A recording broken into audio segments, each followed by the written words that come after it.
Welcome.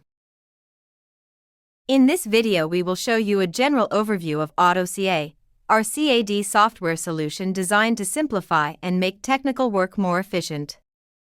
We will go through the main features together and see how the system can support everyday drafting activities. Let's get started. Once the AutoCA setup installation is complete, to activate the software you need to type +AutoCA in the CAD command bar. At this point, the AutoCA menu will appear at the top of the interface. Select the menu and click on Control Panel. At the first access, a window will be displayed where you will need to enter your username, password, and activation code. After the first activation, this information will be automatically saved and it will no longer be necessary to enter it again. To prevent this login window from appearing again, make sure to remove the checkmark from the appropriate option in the General Parameters section. The control panel is activated through this button. Here we have a panel where the general settings are configured. The first item is the unit of measurement. We must choose a unit that is perfectly consistent and compatible with the formwork we are going to reinforce, therefore exactly the same unit used in the drawing. If the formwork is in meters, I will set meters. If it is in centimeters, I will set centimeters, and so on. Immediately after that we find a grid where we set the fonts. These are predefined styles that cannot be deleted, new ones can be added, but the basic ones always remain. These styles are associated with the various objects we are going to create, therefore, by changing the font, all objects are immediately prepared to comply with my personal standard, and so on. In a second, the entire graphics and also the color setup are adjusted. In the last grid we set the colors we want to use for the drawing. They must be compatible with the CTB file we use for printing. We have 5 predefined line weights, from the thinnest to the thickest for printing. For each one I can associate AutoCAD colors. Obviously, I can type them directly from the keyboard, separating them with a comma and adding the next color, or select them from the standard selector. I add a color and the program inserts it into the row. This means that the thinnest pen I will use for printing will be black. I can use all these colors because, during printing, they will all become black anyway, but with different line weights. The only thing to pay attention to is that we cannot repeat the same color in another row. So if I wanted to move color 7 and put it below, it would turn white. First I remove it from here and then I put it here, 7. Otherwise the dialog will not close, because the CTB file obviously accepts only one color for each line weight. When typing values in the fields, it is not enough to just write the number, we must always leave the field using the Tab key or by clicking with the mouse on another row. Otherwise the value is not registered by the dialog. This is the general logic of the program's dialogues. We now reach the most important part of this tab, the one at the bottom. Here we have the buttons to save the working environment. The working environment does not contain only the settings of this dialog, but includes all the dialogues we are going to use. Each dialog creates a different object, a mesh, a bar series, a bar, rebars, and so on. For each object there is always a customization tab that defines its appearance, color, layer and, sometimes, also specific calculation parameters for that object. All these parameters are part of a working environment that is saved with a name. By default it is called AutoCA. It is strongly recommended that each customer who uses the program create their own customized set of parameters because, if we change some parameters in these dialogs and leave the name AutoCA, when a software update arrives the file will be overwritten and we would lose all the changes we made. So it is a good idea for everyone to immediately change the name to a personal name, the client's name, or a specific project name. Moreover, this file can be shared on the network with other colleagues, so everyone works in exactly the same way on the same job.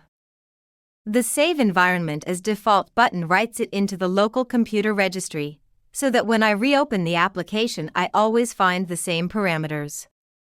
If I do not save it as default, the changes remain only in the dialog and, when the application and the CAD are closed, I lose them all. When reopening, they are reloaded from my last saved profile. With the other button, instead, I save the environment to an external file. I give it a name, for example test, save it on the desktop, then reload it and I know exactly which environment I am using. Let's now move directly to the reinforcement panel. The first panel is the one for shaped bars. Here there are several predefined shape types, because we can still convert any polyline into a bar. There are not all possible shapes precisely because we can always use the polyline conversion and turn it into a bar.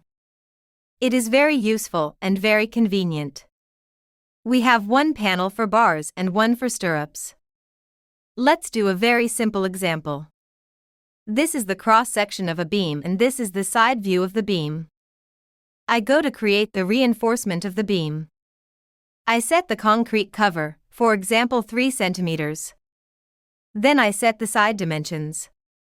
Here this field is important, where we indicate what we want to draw, only the internal bar, the one inside the formwork, only the external bar with the label and dimensions, or both. Usually both are chosen. Then we set the dimensions. This base can be indicated directly by typing it if we know it, or by picking it from the drawing. From here to here the dimension is calculated automatically by subtracting the concrete cover. From 100 it becomes 94. 3 plus 3 is 6. Same thing for the other side. Of course, we could also have typed it manually. We set the insertion point of the stirrup where we want to insert it and complete the 2 mandatory fields highlighted in yellow. I set 1 bar and the diameter. At this point the Create button becomes active. The stirrup is attached to the insertion point. I can move it, connect it in the section and then bring it outside. I obtain the internal stirrup and the exploded stirrup with the label, the position, the length and all the dimensions. Bars have a view that can be modified using these quick buttons. The green buttons are dedicated to the internal bar. This section is dedicated to exploded bars. We are seeing the real double-line view with bends according to the code as a function of the diameter and the exact overall size of the bar thickness. We can switch to single view, single line, or full double-line view. Same thing for the exploded bar. We can switch to double line or full double line. The exploded bar has the characteristic of slightly dilating the bars where there are hooks, so that it is clearly visible that they overlap. The internal bar, instead, remains exactly flush because it must respect the concrete cover. This view is altered only to show how the bend is made. The bar dimensions are normal AutoCAD texts that can be edited and modified. If I write 30 instead of 24, the bar changes immediately and it also changes in the internal view because it is the same bar.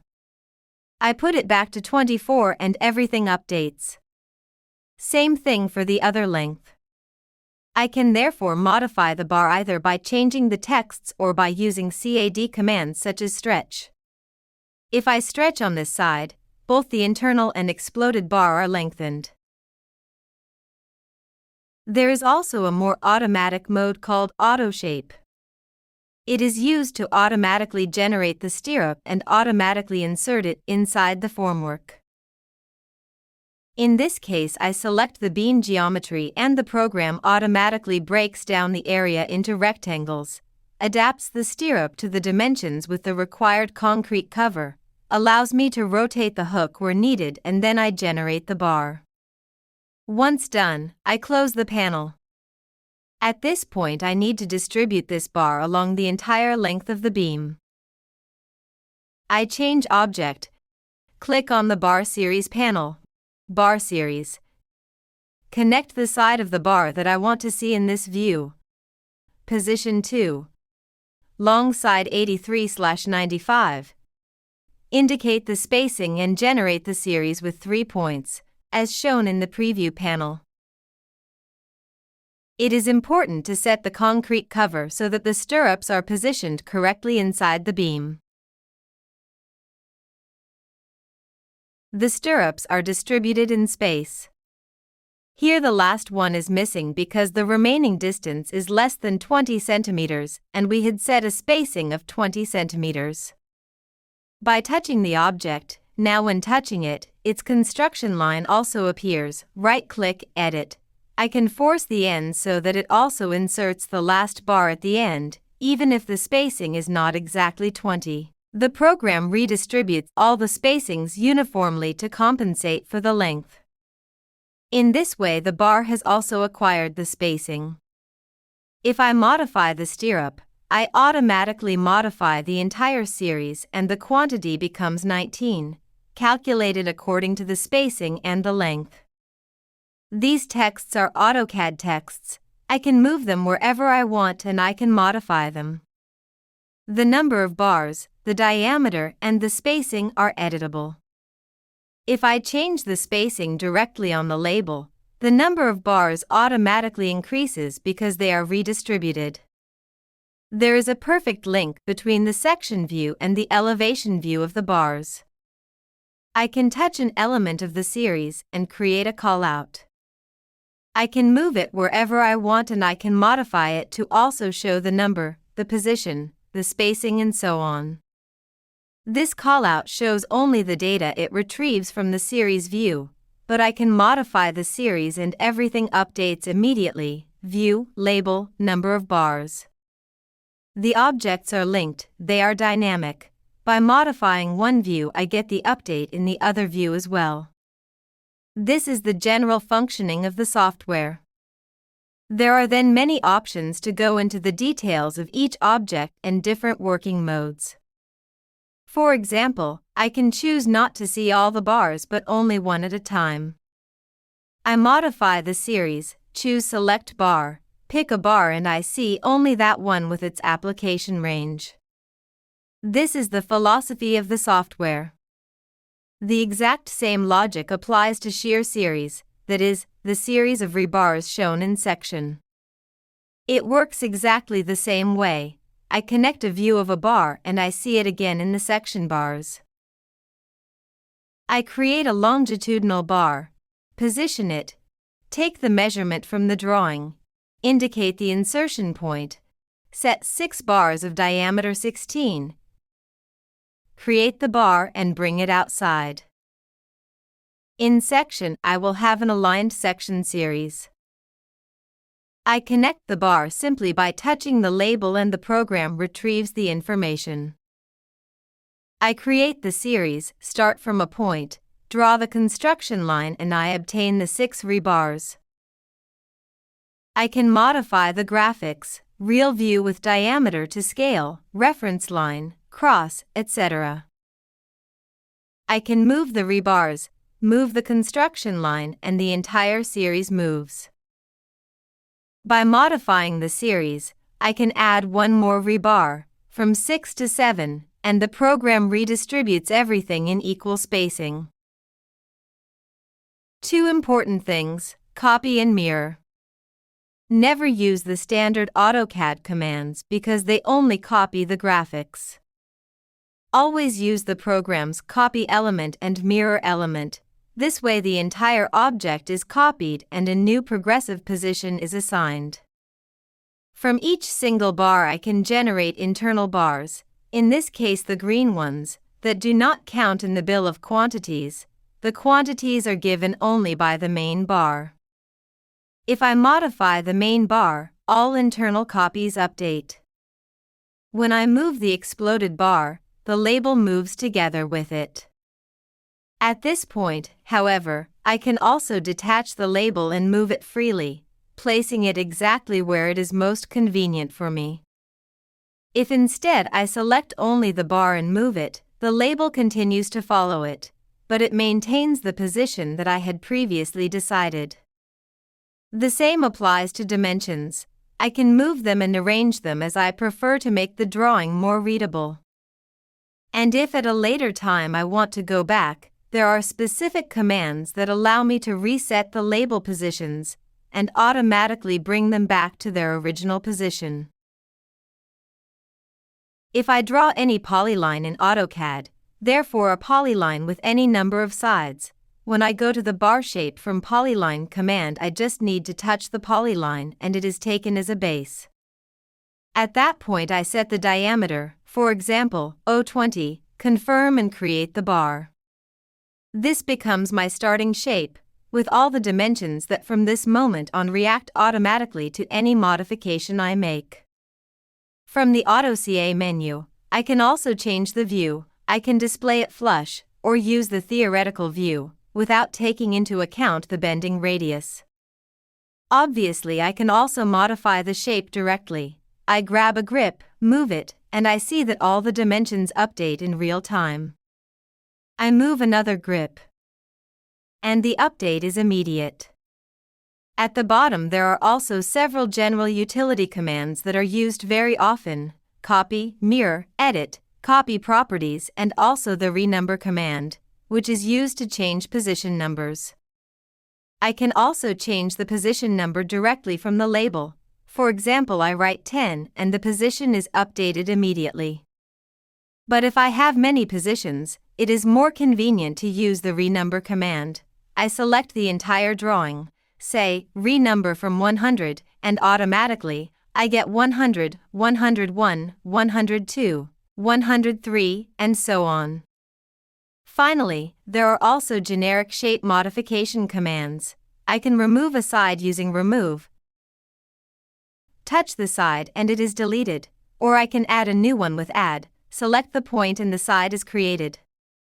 In addition to these, there are also commands dedicated to bar series, therefore more specific commands to cut, split, or perform special operations.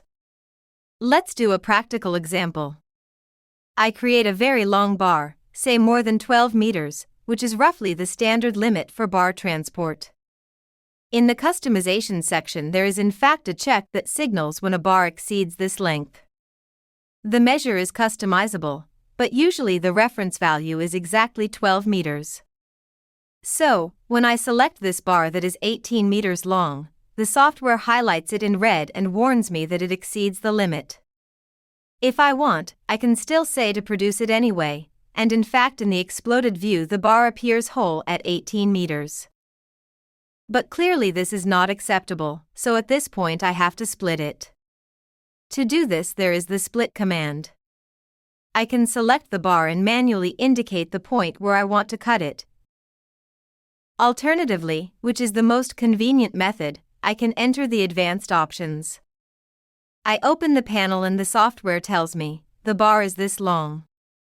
I can decide, for example, to cut it at 12 meters, set the overlapping, for example 50 diameters, and then choose how I want to perform the cut.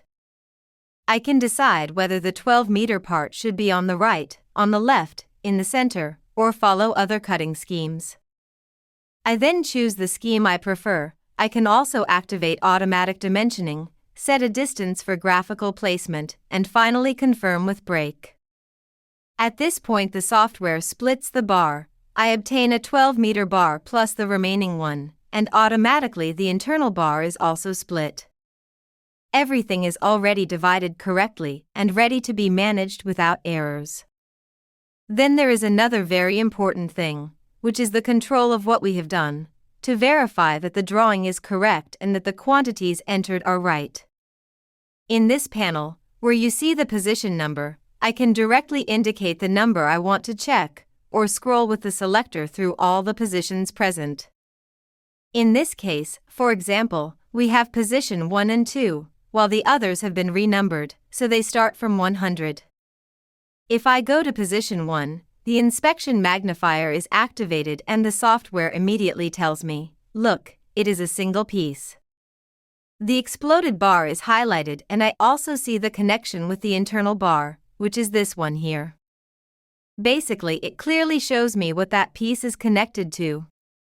The same applies to position 2 and to the others. If instead I go to position 100, the program tells me, this is the bar, it is positioned here inside the formwork and it is always a single piece.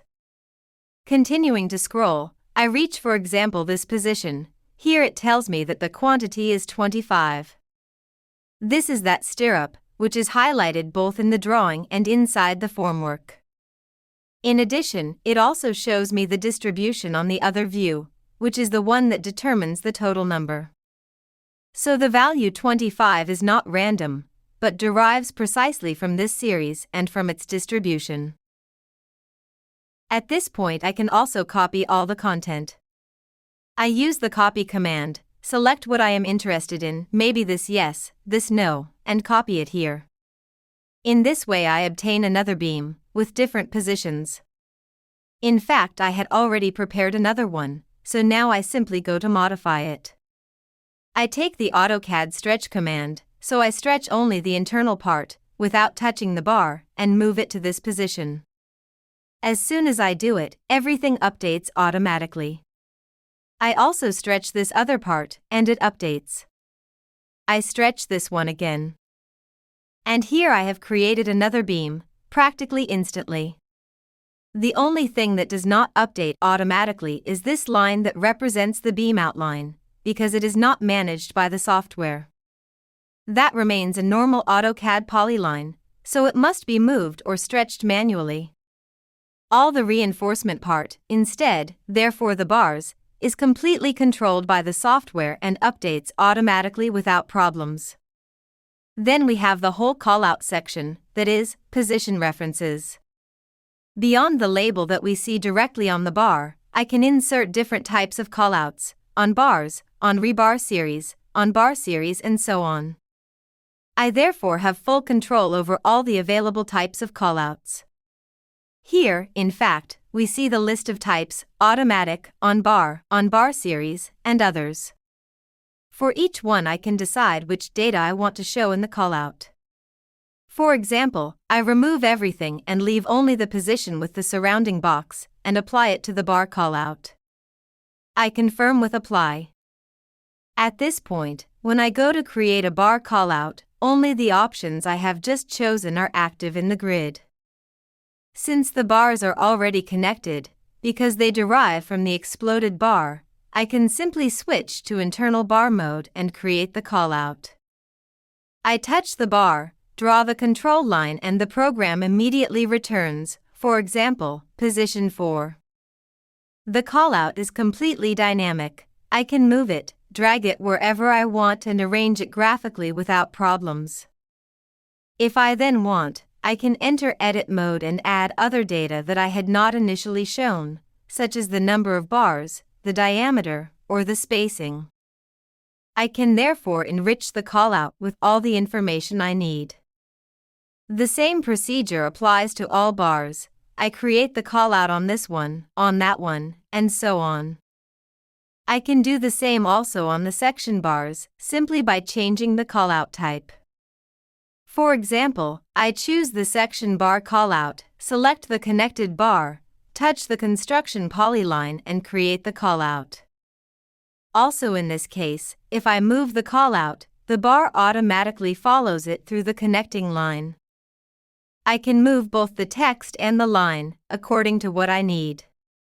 Obviously, I can also change the view type if something interferes with the work. I move the callout, move the bar, and arrange everything cleanly. In this way, using real views, I am able to correctly position the reinforcements, respecting spaces, distances, and drawing readability. Then there is the rebar schedule section, which is used to create the rebar list. There are several possibilities. Over time, various tables have been developed for customers, but let's start with the standard AutoCAD. If I choose to include all the bars in the drawing, with a simple click the complete schedule is immediately generated, with all the bars present. Alternatively, I can decide to make the schedule only for some selected bars. I select the area with a window and the software creates the table only for those bars.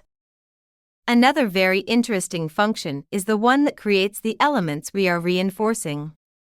The elements can be, for example, a wall, a beam, or other structural parts. Within the software, I can create categories of objects, such as foundations, walls, etc. and then insert individual elements within them, for example slab 1, 2, 3, wall 1, wall 2 and so on. Once the elements are classified, I can make the bars belong to a given element. It is not necessary to do it immediately. Even after creating the bars, I can easily assign them.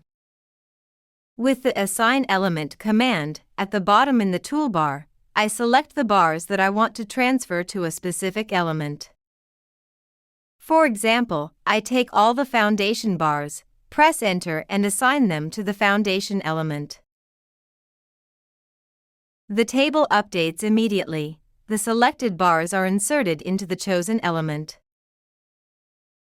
If a bar or rebar has not been assigned, as in the case of position 4, I can select it and assign it to another element, for example wall 1, elevation.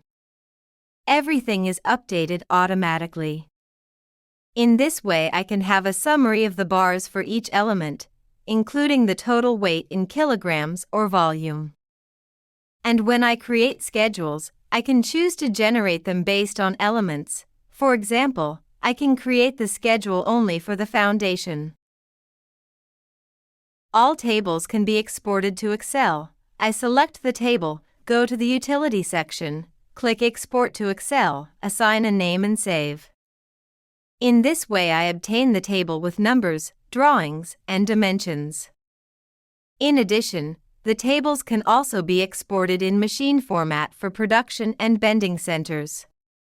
This allows the data to be loaded directly into the machinery, saving time in the production phase. These are just some of the advanced possibilities offered by the software, which make the work much faster and more organized. Then we also have the entire mesh management.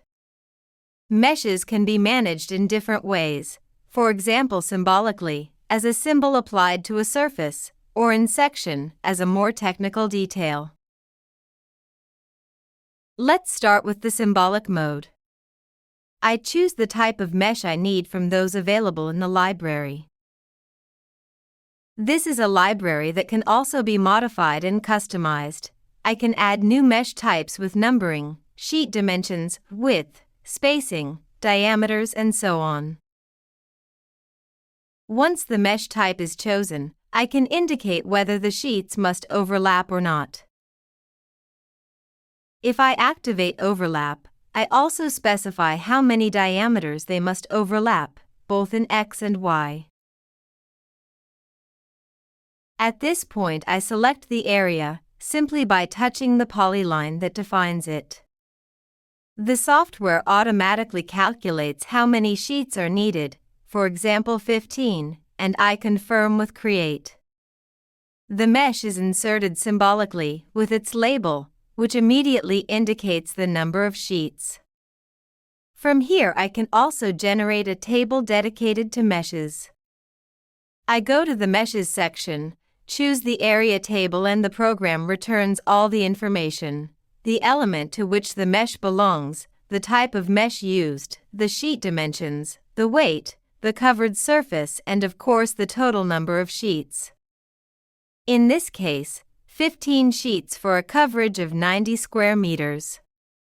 If instead I need to do something more complex, for example fill a very large surface with sheet meshes, I enter the mesh management, choose sheet meshes, select the mesh type, set any overlap, for example 50 diameters, and create the first mesh. At this point I position the initial sheet and bring out the exploded mesh, the one with the label and all the dimensions. Then I select this mesh, right-click and choose Distribute in an area. I touch the reference area and the sheet is automatically distributed over the entire surface. I confirm the operation and the software generates all the exploded meshes, complete with the various required cuts. At this point I can create the sheet mesh schedule. I obtain the complete list of all sheets, with numbered cuts. In this example, there are 54 sheets, all correctly managed and ready for production. Thank you for following this overview of AutoCAD. We hope this presentation has given you a clear understanding of the software's main features. For any further information, technical support, or commercial inquiries, please contact us through our dedicated channels. See you soon.